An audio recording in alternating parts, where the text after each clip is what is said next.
Elfrida Sherif, and this is her bio, just in brief. So, Elfrida Sherif is the founder of Kisa Consulting, empowering MSMEs and entrepreneurs with over 17 years of business management experience. She supports women's economic empowerment and has worked with various clients globally.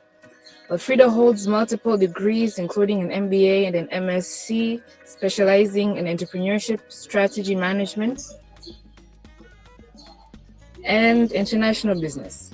She's a certified business development service provider.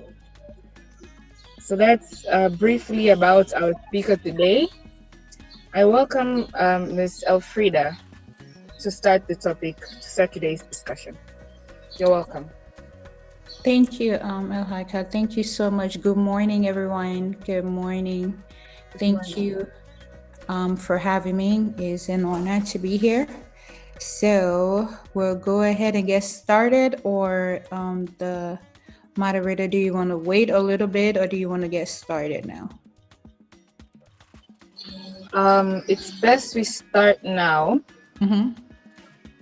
so that we don't waste time for the ones who have already started. Okay, because I know she said I had 40 minutes or so. Exactly. Okay. All right. So we'll go ahead and start. So let me see here. And you guys can see my screen, right? Yeah. Okay. All right. So the topic I was asked to present on today is going to be business planning and strategy, right? So, and it's a safe guess that most people on here are business owners or entrepreneurs or thinking about starting a business. And some of the things that we're going to talk about today, even if you don't have a business, I think we can use it in our personal lives also, right? Or if you want to do something else, whether you're going into a different field, or you can use some of the topics that we're going to talk about. You can take the concepts and then put it into whatever field you're in. Okay. So what do we hope to gain from here? Just about business strategy. I've stated it on here, business strategy. We're going to learn about SMART goals. We're going to talk about tools to help create a good strategy, developing a competitive edge, and then market research and analysis. In all of these, what is the competitive edge or is the market research? Everything plays into your business strategy and planning, right? So we're just going to do a lot of participation as more people come on, even those who are already here. If you have a question or you have a comment, I'll try to see, or maybe the moderator will look at the chat session and see if there are any questions in there. But if you maybe raise your hand, if I don't see it or I see it at a later time, I can call you, but you can almost unmute yourself and then say, excuse me, and then I'll stop and then we can discuss it. We can discuss your question, okay? And I'll be looking for a lot of input. So any topic that we're particularly discussing and you have, an input that you want to say, oh, I have this experience or I have that experience, you want to share it, then we welcome that because we learn from each other, right? So our own personal experience can help. Okay, so for us that are on here, can you let me know in the group chat what country you're from? I know Elhaika said that she's from Tanzania. And what is your country known for, right? So if you're from Tanzania, you put in the group chat, I'm from Tanzania, what is it known for? Right, so I can put it in the chat also, I'm from Liberia. And we're known for having the first female president in Africa, Ellen Johnson Sirleaf.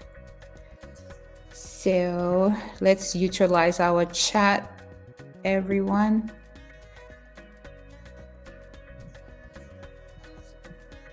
Okay. Anybody has shared what they're, I guess because I'm sharing my screen, so it's not giving me the option of looking in the chat. But Elhaika, is there anything in the chat that you want to share? You can unmute and do it. Let me check. But Tanzania, what we are known for, she's not the first female president, but for our country, she is our first female president. Her name is Samia Suluhu. We're known for Mount Kilimanjaro. Oh yeah. Ooh, Yeah. yes. Yeah, The that's best the lovely. best thing about us is that, I guess, and the minerals and the tourism here is just wonderful. It's a beautiful country. It is. I've heard a lot about it. And interestingly, what when we were deciding the name for the organization I founded, Kilsa, so we're thinking about working with like micro small businesses in the entire Africa, right? So and I guess it was supposed to maybe be from Sa.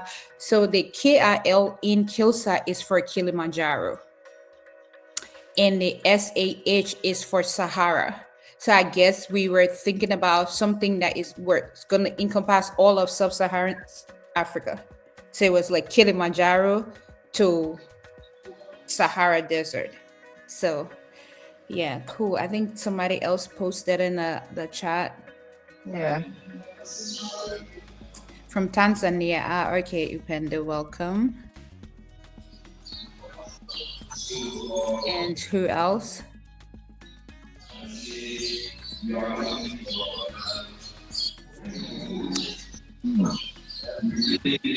Okay, so we're go ahead and get started. So for today, I thought this quote was just very pointed. So it says, without strategy, Samuel, welcome from Ghana, West African, my West African brother, welcome. Nice to have you here. And then it says, without strategy, execution is aimless, right? And without execution, strategy is useless, right? They go together.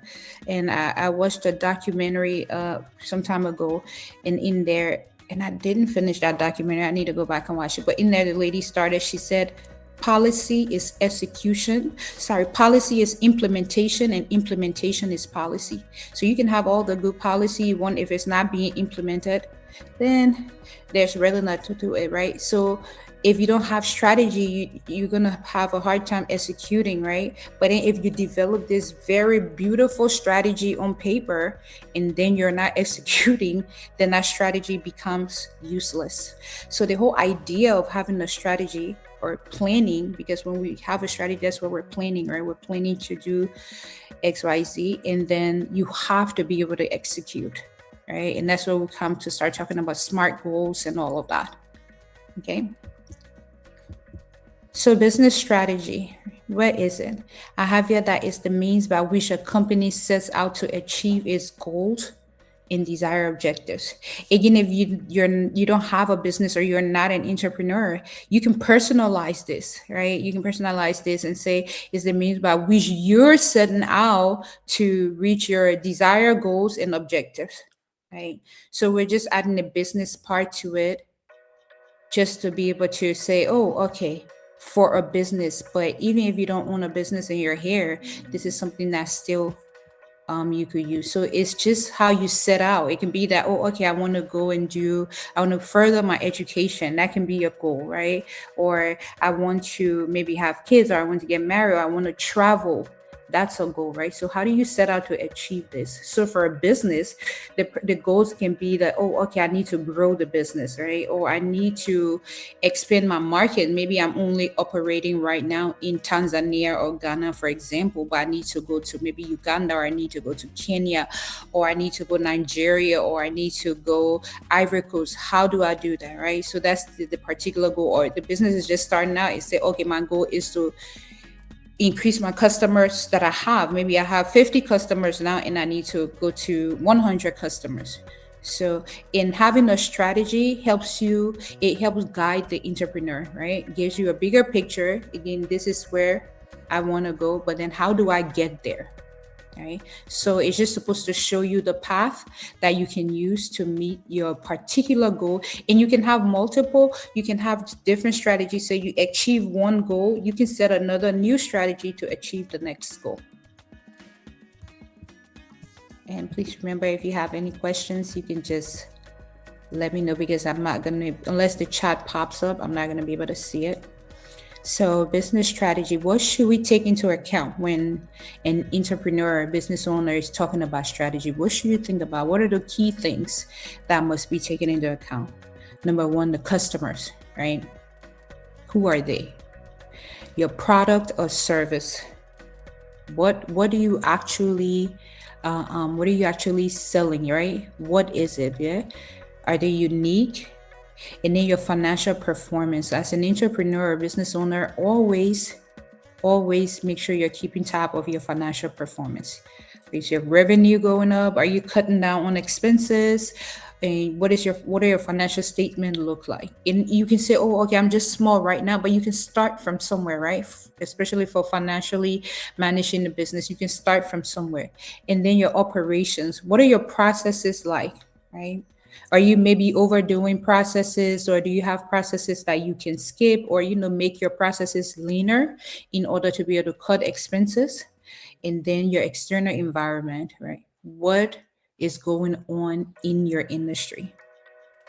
Right, what are those trends that are there? You always want to pay attention when you're doing your business strategy. It has to take into account these things: customers, your external environment, your operations, your financial performance, and the product service.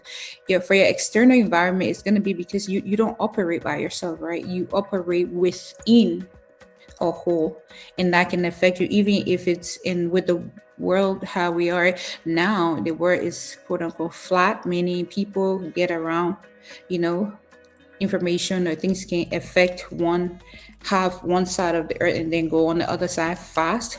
So you definitely want to take into your account your external environment, and that can be your local and then global environment.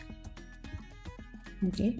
So strategic planning, how do we plan strategically if we have a business? So what do you want to consider? Number one, you want to consider, where are you going? What are you trying to accomplish? What is your vision? What do you see? And where are you currently, right? That's the self-assessment part. Where are you now? And then where do you want to go to? Because if you don't know where you are now, number one, you can probably create the wrong goal if you're not aware of your present, or you can work towards you can misdiagnose your current situation, and it can affect any planning you do in order maybe to get to the right goal.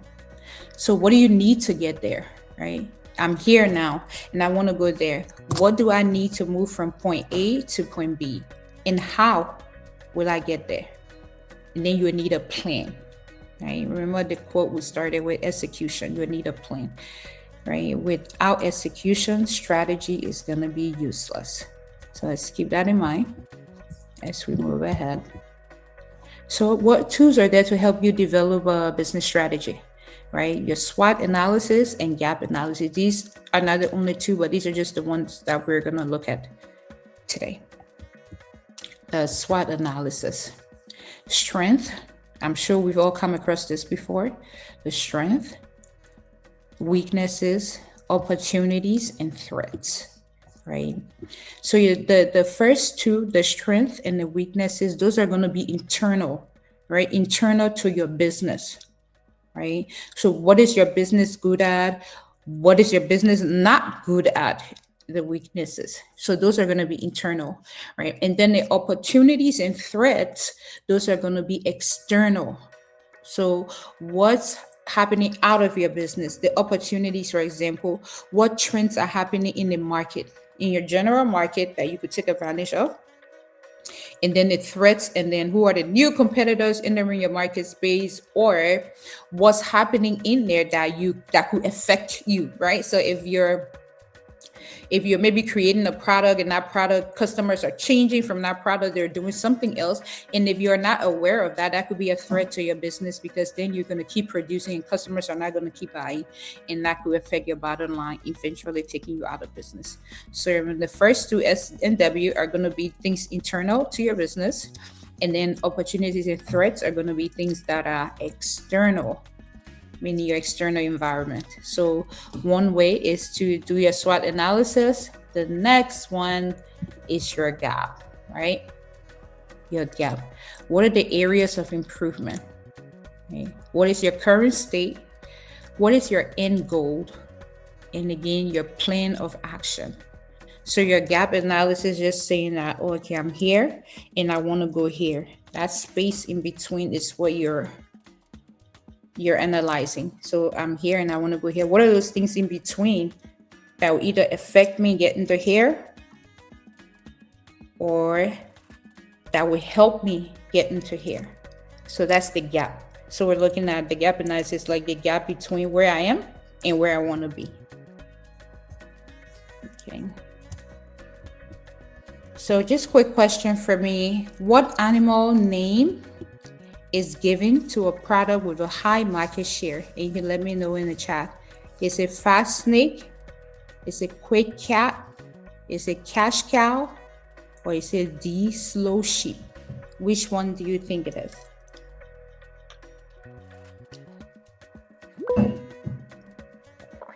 Yes, Hassan, you can unmute.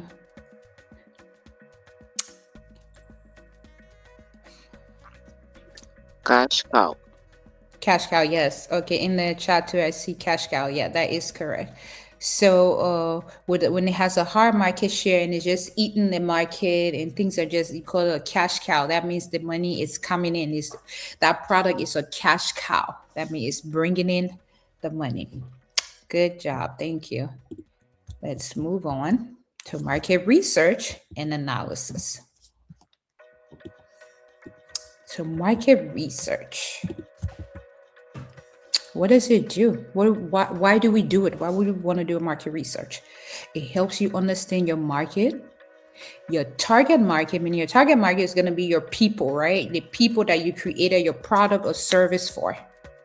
That's going to be your that's what you want to do, right? And your competition. You want to know, again, it's always going to boil down to internal workings and external workings. What can you do or cannot do? And then what is happening around you? Right? So it's the process by which you're going to gather information on your potential customers to evaluate and improve how you meet your customers' need. Because the goal again is to meet your customer need. The more you meet your customers' needs, the more they'll buy, the more they'll come back, the more they'll refer your business. So you build loyalty with that, right? And your business want to be known as a business that meets customer needs. Right? So another reason you might do a market research is to get data on your competitors, to assess where you stand, and then how you can improve your own plan. Right? So if one competitor or two or three competitors are doing all of this, and then you're like, okay, I'm here, but how can I be there? Or even halfway. Right? That's why when you're doing your business plan, you're always thinking about your competitors, and you look at the whole market. You take the market share and you say, oh, okay, this person is in this market. They have 50%. This one have 30%. So there's 20% there that I can start with. And then eventually you can work into your plan where you start chipping in into that 50% person with the market share, right? But it would require a lot of market research and a lot of improving your product or service.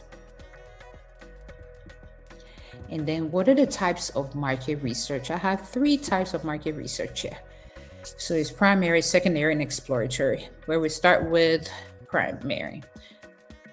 So your primary research is going to be like things you do, like surveys, talking to the customer. So you do a lot of interviews. Focus group is just where you take a small group of people and then, talk to them, get feedback on a particular product. I've participated in many a focus group before. Take a small group, just ask questions, talk about the product, maybe have them try the products.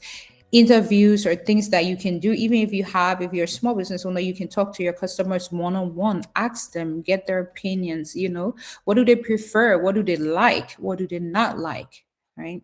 And then the observation, all of these are part of primary research. Observation is just going to be you're watching customers interact with your specific product. Now, based on your business, you don't have to use all of these. You can just pick one. You can just do a survey if that works for you. You can just do a survey where you're asking customer questions and then you're taking their opinion. So you don't have to do focus group, survey, interviews, and observation. You can just do surveys. You can just do interviews. Okay. And then next, secondary research is going to be where the data already exists, right? So you're just going through newspaper, you're just going to look through, I would say, library, or you can look online, just read different industry reports, right? We have all these different papers that will come out. You can read it to get information. So that's your secondary research. You're taking other, statistical or researched information into account. right? And the third is going to be exploratory research. This is the one where you can use to conduct, depending on what stage you are, right? So you can gather more people opinion on a particular product or topic, just to give you an idea of what they're thinking or how they want it. So you're doing more, exploration of your customers. So how do we conduct a market research? Right? So I have different things here. Let's see. So first of all, we start with identifying your buyer persona, because remember the goal of your market research is to serve your customers better, right? So you want to identify your target market. If you just have one, right, you can start with that. Like, what is this person like, and what do they like about my business? Why are they here? Why are they buying from me? You can start with that, right? Because you need to understand who they are. So when creating your customer, your buyer persona, don't create what don't what you wish it would be, right? Like, ideally I would like, and then you pick the richest person in the world or the richest person in your country and say, ideally I would like it to be that. Be realistic. And you can it be the richest person in your country? Yeah, it can be. But do you have to work your way there? Yes. So start where you are, right? You want to find a sample buyer. Like I say here, you need to find the right people, not who you wish it would be, right? But where are you now? Who's the right people for your product or service? And then you want to create questions, research questions that you're going to ask them. It's advisable to do a lot of open-ended questions, because if you ask closed questions, and sometimes people are in a rush, right? They don't want to sit too long just writing. So if you make it easy for them, they'll take it. I mean, I'll take it. So if you ask a question, they say, it's yes or no. Yes or no questions are usually close-ended question, because it ends, right? Do you want to do X, Y, Z? Yes. And that's it, right? So you don't get, but if you ask questions where you say maybe you can, reduce it, especially in interviews where you're in front of the person, like, why do you like my product? Or there's something about the color? Just ask them questions that you can get more feedback, right? So that's what we mean by open-ended questions. And then you want to assess your competition. It goes back to the secondary research that I just talked about. You're looking at market resource and market reports. You're looking at different resources that you can get, right? Or there are different industry reports that you can look at.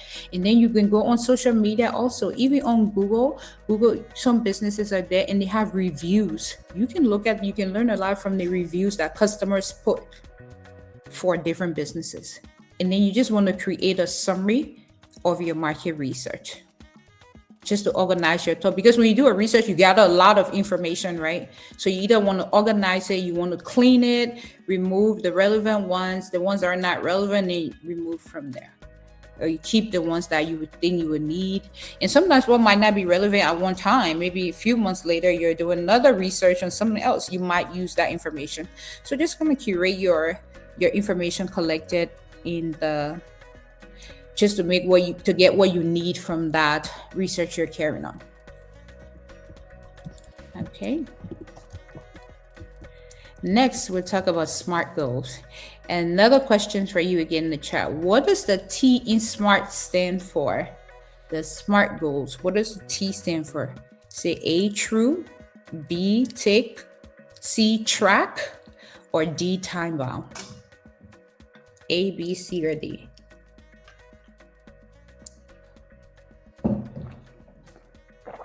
D, okay. Time bound. Yes, thank you.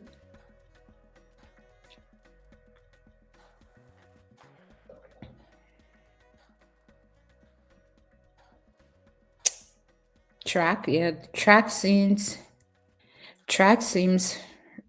possible because we want to track it, right? Yeah. Yes, time. So yeah, it's actually D, and it's going to be time bound. So let's look at what it is. So you're SMART. So SMART means that the goal has to be specific. It has to be measurable, has to be attainable, right? Has to be relevant. Some people say realistic, and have to be time bound. So specific meaning it should be clear. It shouldn't be vague. Measurable meaning you are able to track your progress, right? You're able to say, okay, I can do this. And then after 3 months, I'll check my progress. How close am I to my goal? How far am I to my goal?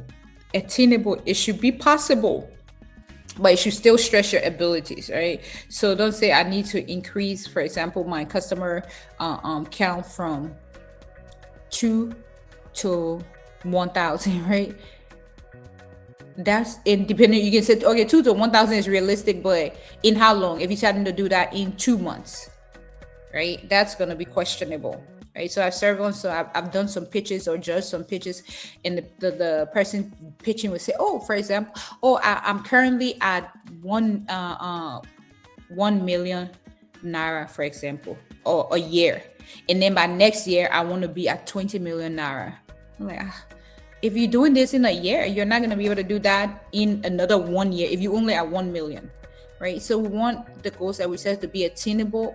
We want it to be relevant to your business. Don't pick a goal that has nothing to do with your business, right? Or your, whatever you're working on for your business at that time. It has to be relevant, and it has to have a date or deadline that you're working towards, right? So you're executing to achieve it by a set amount of time. You don't just leave it just whenever.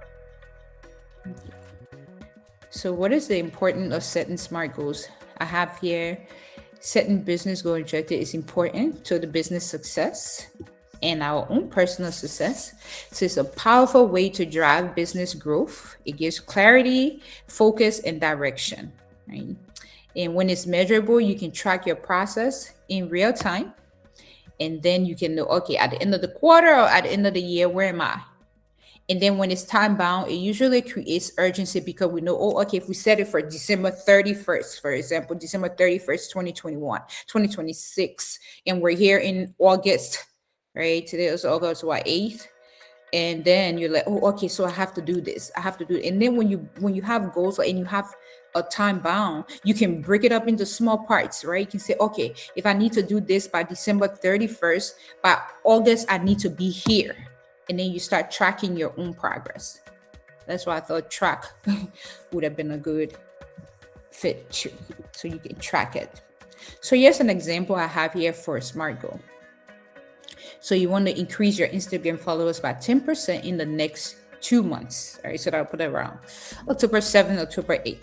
So it's specific because you're increasing your followers. Measurable, 10% or 100 if you have 1,000. So it's doable. And then you're increasing your follower. It's part of marketing your products, right? Because the more people you have, the more followers you have, the more people you can expose to your product or service. And then having a date, September 30th or October 7th, you're given a particular date, right? So now you know that, okay, if I need to be 100, then every week I need to add 10 new followers. So you can track it. And then come September 30th or October 7th, you're able to say, oh, okay, I met my goal, right? I have 100 new followers, or I did not meet my goal. What do I do? Oh, I only did 50 instead of 100. So then you go back and look at your learning experience. What did I do that how can I maybe double my efforts or refine my efforts so that I'm able to reach this 100? But again, it helps you, and I hope this gives you a good idea of specific or SMART goals. Okay. So let's move on. So next, we're gonna go to a competitive edge. What is our competitive edge? So your competitive edge is going to be what differentiates your business from your customers. So why do they choose you? Right? So many times in this global world that we're in, now you're not only competing with people in Ghana, Nigeria, or Tanzania, right? You're going to be competing with people sometimes in Europe, sometimes in North Africa, so in South Africa. So now they're selling the same things as you. So what is going to set you apart, right? And it can be something sometimes as simple as customer service. How effective are you, right? How do you, why should it be you? And that's going to be your competitive advantage. And then your core competence plays into your competitive advantage, right? Is that your core competence is that thing that you have. I saw a quote that said, "You're you." And that's your superpower, right? Because nobody else is you. So you as the entrepreneur, you as the business owner, you have that particular fit, that particular core that you're putting into that business that somebody else might not be. So it's a advantages, your business performs well and holds over other competitors. And sometimes a business competing, you could be competing with bigger customers, right? But if you're smaller, that could be an advantage, right? That could be a core competence, because guess what? In order for the customer come to you, they can come to you directly, and you're able to probably do your product or service faster than them going to a bigger company, right? And then your people can be your core competence, your physical assets, your patents, your brand equity, how you've built your brand. And then everything that you have can be part of your core competence, and this can help you to create or develop a competitive edge, right? So in your competitive, it has to be, it's not something that easily the competitor can look at and say, oh, she's just doing this, so we're going to copy it and do it, right? That's what patents are important, right? So 5 ways to develop your competitive edge. First, you want to find a niche market, a small group of buyers that you can say, okay, maybe they're ignored by those big companies. And that's why I said social media and looking at Google reviews can help you, because when customers are ready to complain, guess where they're going to go? They're either going to go to the company's website if they have it there, or they're going to go to the company's social media pages, right? And if you look at it, start complaining like, oh, I ordered my product and it took this long to come. Or I ordered my product and it didn't come this way. Every time I order on Amazon, I don't know about you, but every time I order on Amazon, I'm always reading the reviews. I'm always reading the reviews. I go through and look at the review. If I'm looking at a particular product that I want to order, I just really want to look at the reviews. And then even on Google reviews too, I give a lot of Google review. Every time I go to a place, it pops up on my thing and say, "Oh, can you give a review?" I give reviews, especially when the service is really good. I make sure to leave it there. And some people, when the service is really bad, they're gonna make sure to put it there, right? So you can find a way to create your own niche with that. You want to focus on innovation, right? I could do a whole different training on innovation, because sometimes we think that innovation is this something new that we have to come up with, but innovation is building on what you already have, right? You want to create new products based on the improvement that you made on the old product. So you always want to be thinking innovatively. How do I make this better? How do I make this work maybe faster or better? What can I do? So you're constantly thinking about improvement, right? And then you want to improve your customer service, right? Treating customers with great service, and then just doing what you say you would do. That's important. And then we definitely want to incorporate technology into whatever niche that you're going to create, make it technology focused to help, grow.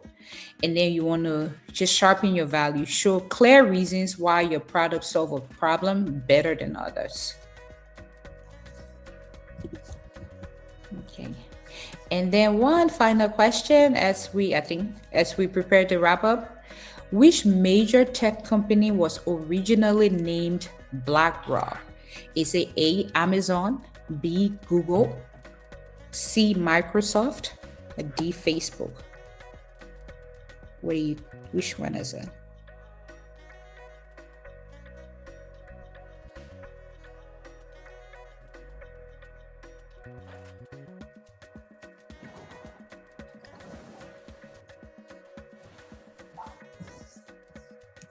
Is it A, B, C, or D? BlackRock.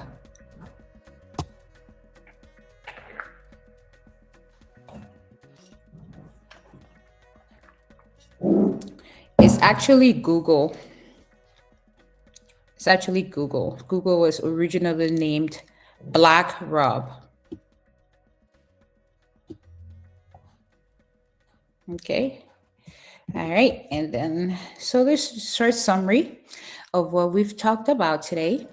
Our business strategy about planning. We talked about market research and analysis. Yeah. Oh my God. That's it. It's Google. Strategic planning. We talk about gap analysis and we talk about SMART goals. We talk about SWOT, your strengths and weaknesses. We also talk about opportunities and threat. And we talk that strengths and weaknesses are going to be internal.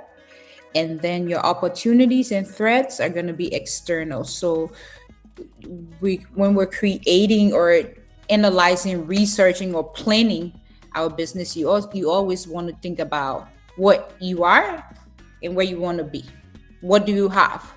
It says start where you are with what you have, right? Don't get caught up in the clouds where you're like, oh yeah, I'll do this. Be realistic and make sure you're setting goals that part of your business and you're keeping yourself grounded. Yeah, we want to be ambitious, but even ambition takes growth and it takes a lot of planning. And the quote we started with that said, execution without strategy is useless, and strategy without execution is pointless. So if you create a strategy for your business, just make sure that you're going to execute it. And it'll be easier to execute if it's smart. If it's not smart, you're just going to set these goals and then they're just going to be there. And even you're not going to be motivated to implement it. Okay. All right. Thank you. Now I'll go ahead and turn it over to our moderator. Thank you very much, Ms. Elfrida. This was a wonderful presentation. Personally, my favorite part was about the competitive edge, because I believe that every single time you progress in your business, it's best you keep improving it so that you always stay at the top, And even if you are at a really good place, then you should be in a position where you shouldn't compete anymore, but you should ally with those who are already at the top. Right. So that was my favorite part. But I believe that people have more questions and more comments. And we have actually more than 10 minutes because you presented very briefly but detailed. So I welcome anyone with a question. You can just raise your hand and ask the question.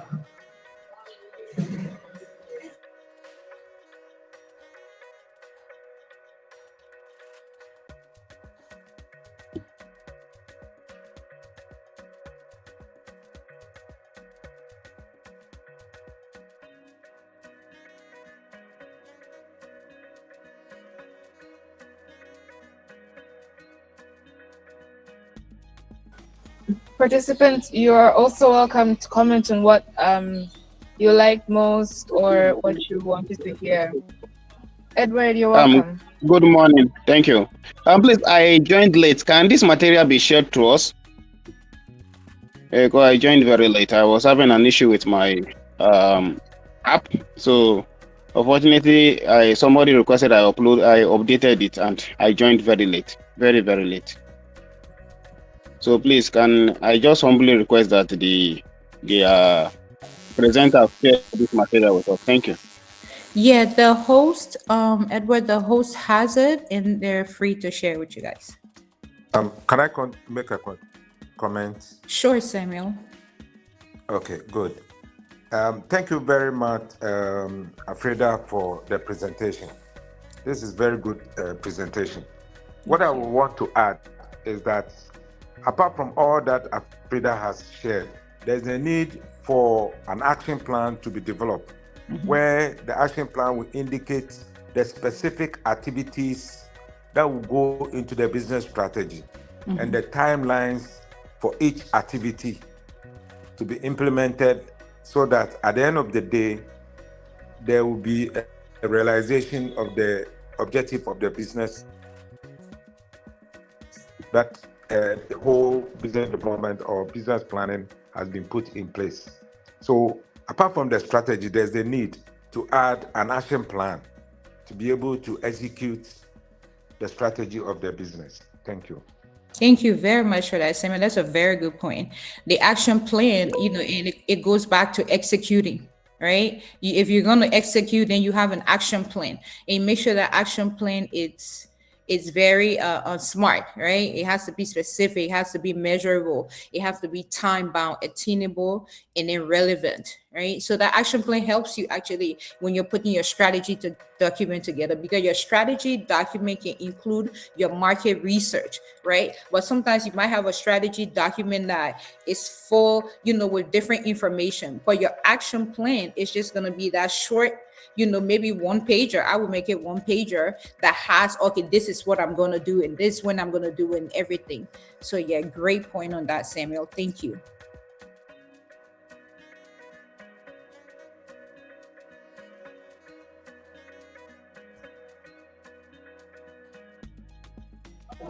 Somebody raised their hand. You're welcome to speak.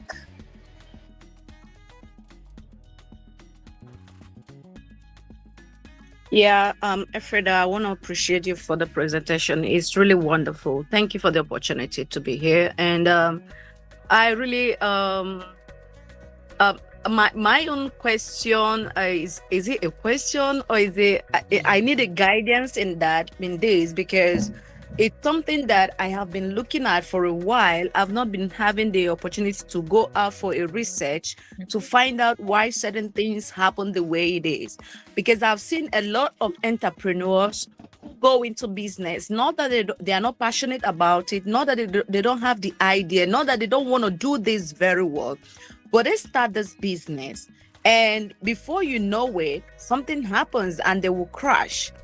You're gonna see them regretting something like, I had a support, I wish someone was there for me. And most of them are actively involved in as an employee in a company or in an institution. So they are working somewhere while trying to develop their entrepreneurship program.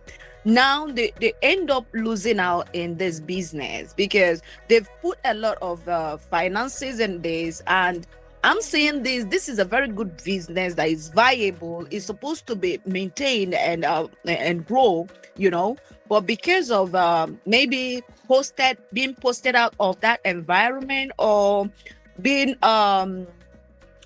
being given extra activities to do in the office, that this person will not be able to have enough time to continue with this business.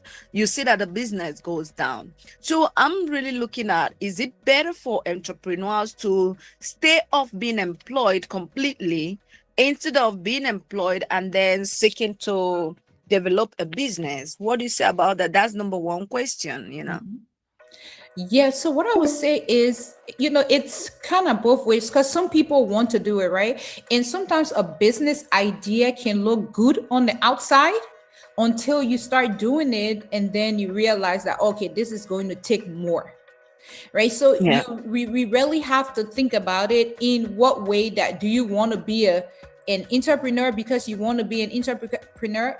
Because in Africa, for us, it's different, right? And sometimes we want a lot in Nigeria, we say, oh, okay, you have to have multiple streams of income. You have to have multiple streams of income. But when you spread yourself too thin, sometimes you can get to that place where it's like, okay, it's not working, especially if you don't have a good enough manager to manage that business. Exactly. Yeah, so maybe there's one struggle. Have a good manager in place, and maybe I would advise them to do a lot of market research, right? Before saying that, oh, okay, I want to go into that market. Make sure you have good enough information to do that. And then maybe make sure you have a good manager too, since you're working full time. Yeah, I read somewhere in Robert Kiyoski's book where he says being an employee and being a business owner, it's also a good thing. So you work and make money to be able to develop your business. So looking at that now, you see that from what you said now, and I got the point, which is manager. managerial level, those that is going to stand by to manage your business. That brings me to the next question. How do you vividly assess that this person can actually manage my business without trying this person? Because most times, not as if these entrepreneurs did not employ people to manage the business while they stay away. But once they employ people to manage the business starts going down. So I'm looking at it like that's why they end up saying there is no support, because they employed people who run down the business instead of building the business. So I'm looking at I'm somehow I'm of the opinion, I don't know if it's right, but you all have been in this before me, so I think you have enough information about that, because I'm looking at it, since it's your business, you're the one that knows what to do and how to manage your business and grow it up. So if you get people who doesn't have the same idea or don't share the same entrepreneurship skills that you have, your business is not going to actually grow. Is that right? Well, it depends, right, on the person, the manager. So sometimes you have managers that don't, but that's the thing with it, right? What do they say? You have to kiss a lot of frogs before you get to your prince. You might have to keep an active eye on the business, right? That that you should be able to know in 2 or 3 months or whatever time limit that you have based on the business. Okay, this person is not working, right? So, and that shouldn't take long. Sometimes you might have to go through 2 or 3 people to get to that place where you want to be, right? It might still take you looking over the business. And that's why I talked about looking at your external environment. Yes, you read in the book by Robert Kiyosaki that working, but it's in a different environment than we have in Africa. So we have to take that into consideration too, right? So when we read, sometimes they're writing from a different place than where we are, because especially in Nigeria, I've worked with so many small business owners that struggle to keep employees, because the young people are always looking for the next best thing. There's always the next best thing. So they're not willing to sit there and ride it out. They just want to arrive right away. So that's a different environment. That's why I talk about knowing your external environment, right? What's out there. And sometimes if you have the business, because you're working, doesn't mean the manager is just doing the operations of the business, but you're still going to be the one steering the visioning aspect of the business. And you don't just give it to the manager and go away, because like you said, the manager doesn't have, depending on the type of business you're running, they don't have your vision. They probably don't even care, right? They just want to make money and go. So again, if you keep going, you might get lucky and get someone who sometimes they don't even have to align with your vision, but they just have to be hardworking and trustworthy. That's all we're looking for. Yeah. Thank you so much. Thank you, Oyen. Thank you. Thank you. Yeah. Okay. I have a question actually. Is it okay for a business person to have a plan B? Like if the system fails, should they have a backup plan, or should they just stick to the first plan? Plan B for what? Themselves personally or for the business? For the business. Okay. For the business, of course. If you set a smart goal and you feel that it doesn't work, then you go back and review. Like I said, what did I do wrong, or what did I do right, or that I can do more of, right? So you look at what worked, you want to do more of what worked, and then you look at what did not work and you want to do less of that. Okay. So before I allow the next participant to ask a question, there's some questions in the chat box. From Sifao, she asks, how can an entrepreneur develop a strategy that is realistic when they have limited resources? And Ismail asked 2 questions. Okay, let me answer her first. So how do you keep, did she say what, set a strategy if they have limited options? Yeah, limited resources. Then you set your planning or your strategy within the spirit that you are, right, with what you have. Remember, we talk about the gap and we say, where are you now? And you operate from within that. So for example, if you want to grow your marketing, but you don't have money, right? Where can you start? Where is it free? Instagram, you don't have to run an ad, but you can start putting out content on Facebook, on Instagram, on TikTok. That's you operating where you are.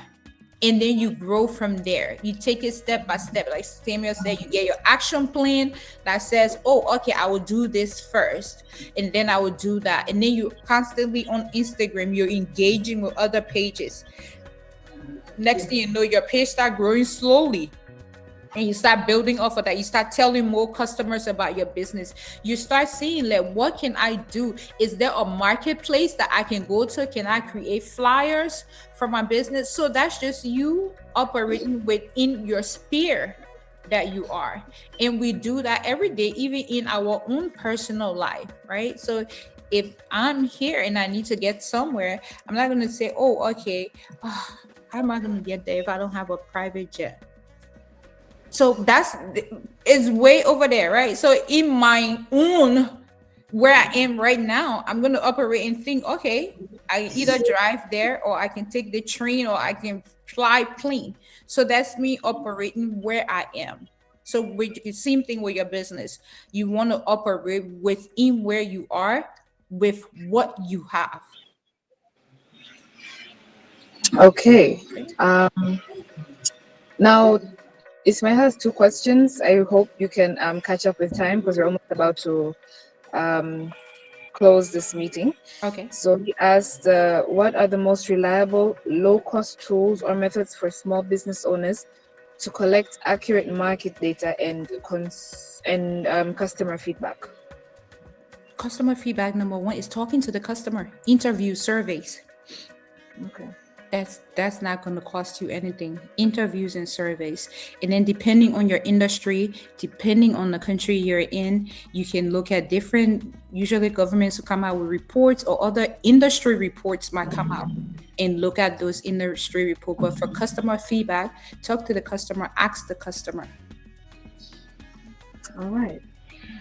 Now his second question states, how can business owners ensure the 30-day or quarterly operational milestones remain directly aligned with their multi-year strategic vision? Constantly monitoring. You have to Alright. be constantly monitoring it and making sure, okay, and it goes back to having the plan, right? You have the plan and you put it on, and then you create a one document that's the action plan, right? Active to execute. So you're looking at that plan and you're going like, okay, you're constantly, that's what we said, it has to be measurable, meaning you have to be able to measure it and look back and say, okay, how far have I come? And making it smart. That's what we talk about. But yeah, you have to constantly monitor it, and the easiest way to monitor it is to make it measurable. That's a great answer. Somebody raised their hand. You have half a minute to ask your question to answer the question for another half. You're welcome. Okay.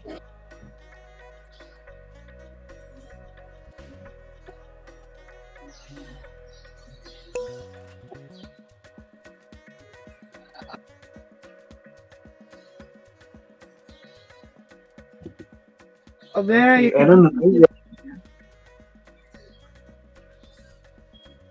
You're Good welcome. morning. You're Can you welcome. hear me?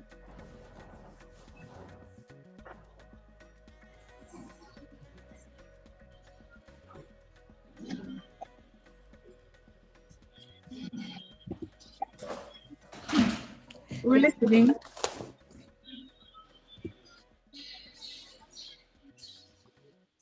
So sorry for I wanted to ask. I joined late to go. I wanted to ask the place of we are talking about market research. So when someone has put in a strategy, like a kind of a system around his or her business, and then makes goes out for this market research and then gets customers feedback. Is it right to tailor the system of your business based on the feedback, or is it to tailor the system of your business based on the knowledge you have concerning the business?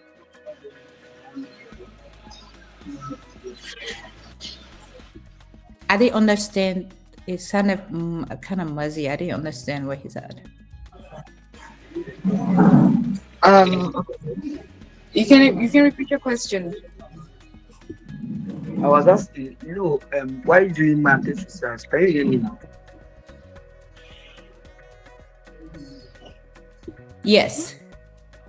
So I said, after market research, we get feedback from our customers. So I was asking if it is right to, go back after getting the feedback from your customers to, restructure the system of your business based on the feedbacks, or are you meant to stick on the knowledge you already have concerning the business? Okay, so the whole idea of asking the customer for feedback is so you can incorporate it into your plan, right? So the customer is not gonna, if you're not gonna implement it or use the information you're gonna get, then there's no need to go and ask. So yes, you do want to use it in managing your business. That's the whole idea of getting the feedback. All right. Thank you, Obi. And Thank you thank very you, much. everyone. Thank you, Alhaka, Sustainable Africa. Thank you so much for having me. Thank you. Thank you. Have a wonderful weekend. Thank you very much. Thank you, Miss Elfrida, for this wonderful presentation. Thank you, everybody, for participating. Thank you, Sustainable Africa, for organizing this beautiful meeting. Next week's meeting will be about financing your business, which will be headed by Frank Samuel. So, hope to see you next weekend.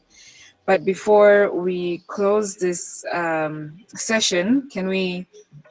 Oh, sorry. Can you please ask a question in the group chat?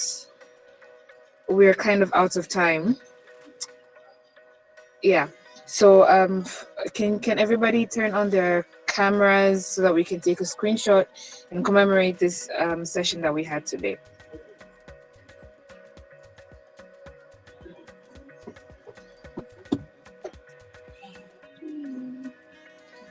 Hello.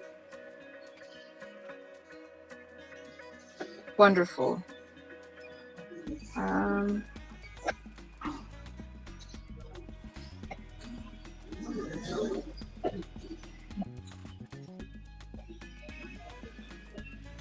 okay.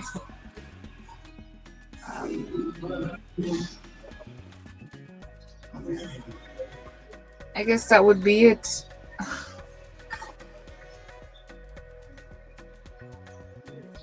Thank you so much. Have a wonderful weekend. Hope to see you next Saturday.